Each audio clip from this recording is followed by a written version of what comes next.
سبق یوٹیوب اور ہمارا معاشرہ۔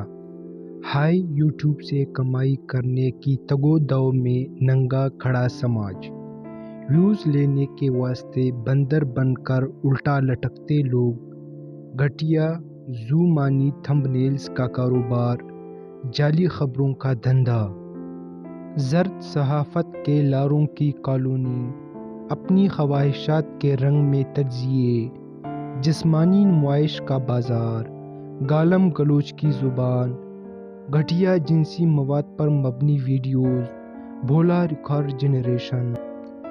جو جتنا نیچ اس کا چینل اتنا کامیاب، مسلسل نان سٹاپ فضول اور بے ربط بولنے کی مشقیں، کانٹیکٹ کی ہوس میں جعلی پروڈکشن، ایک سے بڑھ کر ایک مداری اور ان کے آگے بندر بن کر ناچتی نسلیں، نفسیاتی بیماریوں کے شکار لوگوں کا ہجوم ہے۔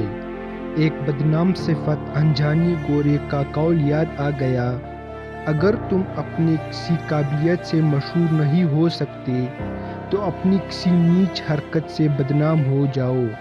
لوگوں نے یہی کلیہ اپنا رکھا ہے، کیونکہ ہنر دکھانے کو کچھ اور ہے ہی نہیں۔ عوام انٹرٹینمنٹ مانگتی ہے، اونلی انٹرٹینمنٹ، وہ بھی سستی، ننگی اور ٹچی۔ فیس بک پر انٹرٹینمنٹ، یوٹیوب پر انٹرٹینمنٹ، ٹی وی پر انٹرٹینمنٹ، نوکری و گھر پر انٹرٹینمنٹ۔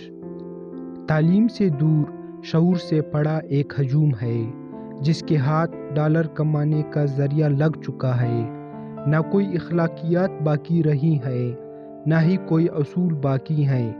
جو منہ میں آئے ہانک دو، جب دل چاہے بے لباس ہو جاؤ، صرف ایک ویو کی خاطر۔ ارسطو نے کہا تھا، انسان ایک سماجی جانور ہے۔ مگر مجھے تو لگتا ہے کہ مملکت خداداد پاکستان میں یوٹیوب و ٹک ٹاک واقعی جانوروں کا اڈا ہے، جہاں ہر کسی نے اپنے کرتب پر ٹکٹ لگا رکھی ہے۔ ایک قصہ یاد آ رہا ہے۔ ایک صوفی تھکا ہارا جنگل سے جا رہا تھا اور چلتے چلتے ایک ایسی جگہ پر پہنچ گیا جہاں جنگل کے جانوروں کا اجتماع تھا اور محفل مباحثہ گرم تھی۔ اس صوفی کو چونکہ جانوروں کی بولیوں کا علم تھا، اس لیے وہ رک کر سننے لگا۔ مباحثے کی صدارت ایک بوڑھے شیر کی سپرد تھی۔ سب سے پہلے لومڑی سٹیج پر آئی اور کہا، برادران دشت سنیے اور یاد رکھیے کہ چاند سورج سے بڑا ہے اور اس سے زیادہ روشن ہے۔ ہاتھی نے اپنی باری پر کہا، گرمیاں سردیوں کے مقابلے میں زیادہ ٹھنڈی ہوتی ہیں۔ جب باگھ سٹیج پر آیا تو سارے جانور اس کی خوبصورتی سے مسحور ہو گئے۔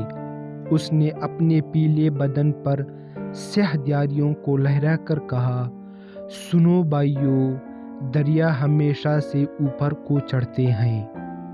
صوفی نے ببر شیر سے کہا، صاحب صدر، یہ سب غضب کے مقرر ہیں، اور ان کی وضاحت نے اس محفل کو ہلا کر رکھ دیا ہے، لیکن میں حیران ہوں کہ سارے مقررین نے سارے ہی بیان غلط دیے ہیں اور ہر بات الٹی کہی ہے۔